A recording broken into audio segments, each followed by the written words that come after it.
Hello everyone, welcome to our channel. Today we're going to talk about something very important for developers and those who work with data, JSON. In this video we're going to look at what JSON is, why it's so important in the IT world, and learn how to work with it. JSON, or JavaScript Object Notation, is a lightweight data exchange format that is easy to read and write by humans. It is also easy to parse and generate by machine. It is a text format based on the syntax of JavaScript objects. JSON is used to store and transfer data between a server and a browser, making this process simple and efficient. The structure of JSON is very similar to Python dictionaries and is easy to wrap in them. In this video, we will learn how to use this format in practice. Let's start with something simple. Consider a situation where we need to read a JSON file. This is an example of our JSON file. Let's go to the Python file, and the first thing we need to do is import JSON into the library. JSON files are text files just like TXT files, and to read them, we'll use the withOpen construct. If you remember how to use the withOpen constructor, great. If not, follow along with me to learn how. The first argument to open is the path to the file. In my case, the JSON file is located in my working directory. Next, specify the mode. In my case, I want to read through the R reading mode. Next, specify the name for the variable in which our file will be stored. My change is called file.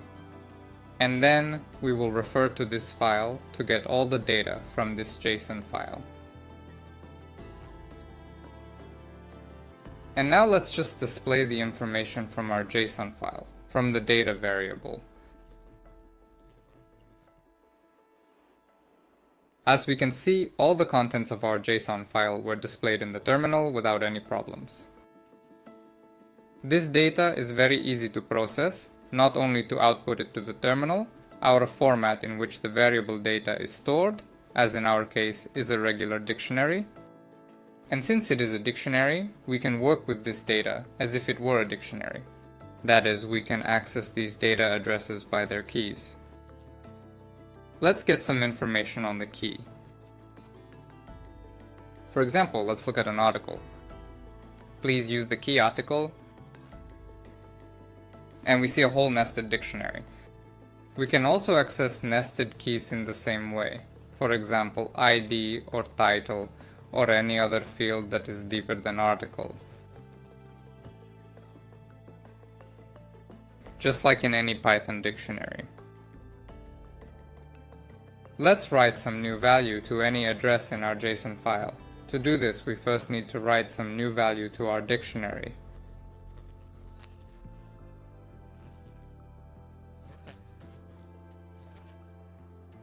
We address an address and assign a new value.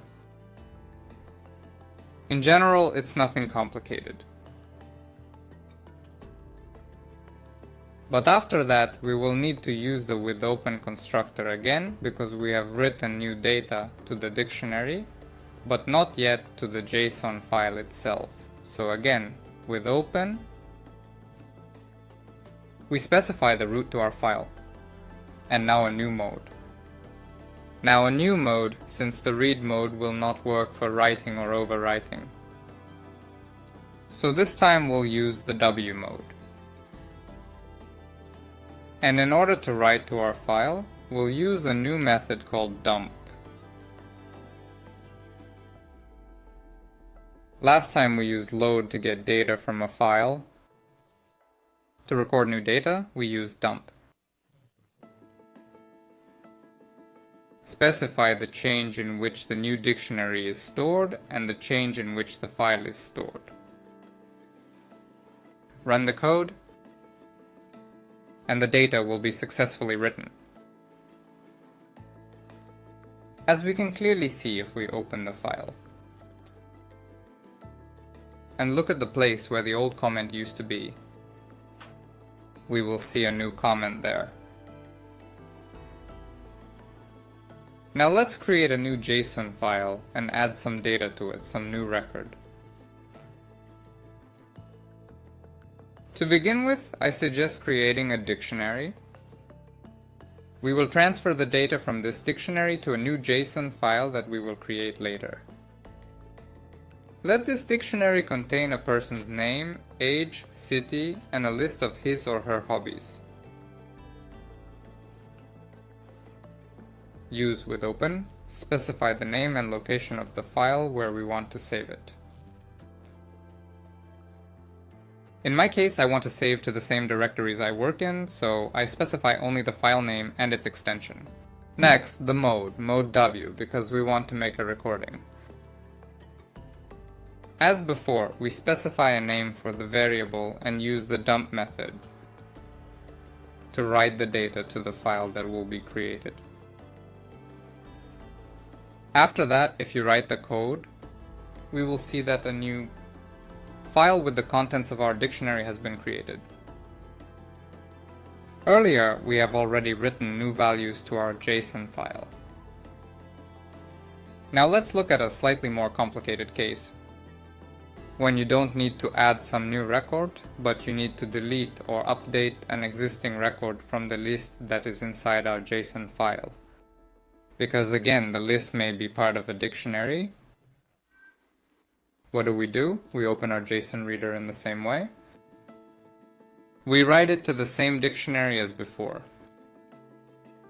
And then we have to refer to the address of the list and then work as a list.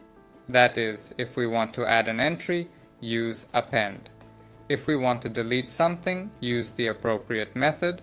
If we want to update some values, we do the same as before, just assign a new value.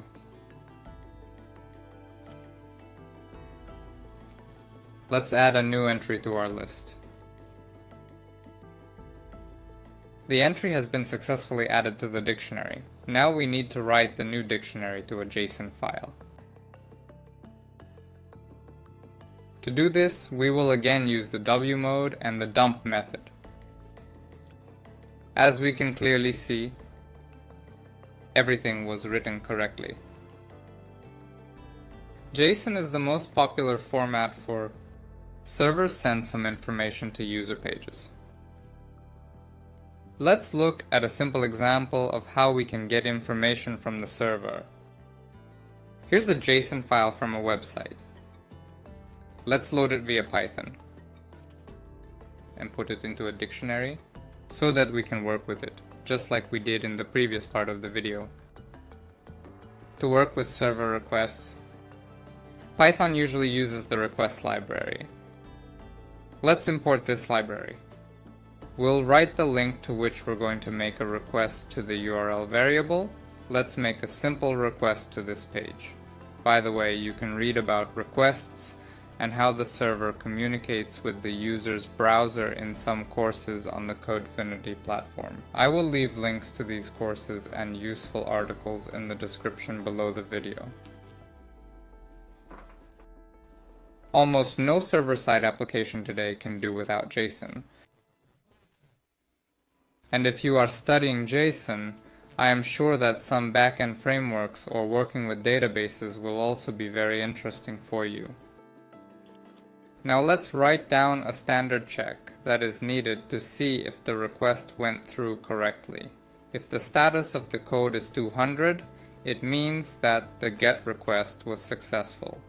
And so, if this request was successful, then we get the data from our request itself. Then, separated by a period, we specify the format. I choose the plain text format. And let's display the information we've received. We'll use the print command to print the change. Run our code,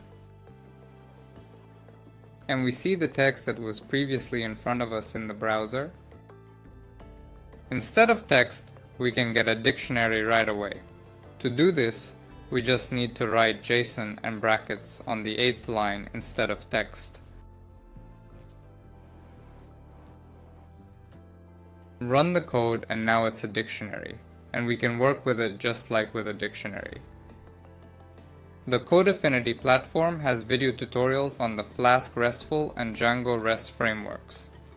Thanks to your knowledge of JSON and these frameworks, you will already have the basic skills to create server-side applications.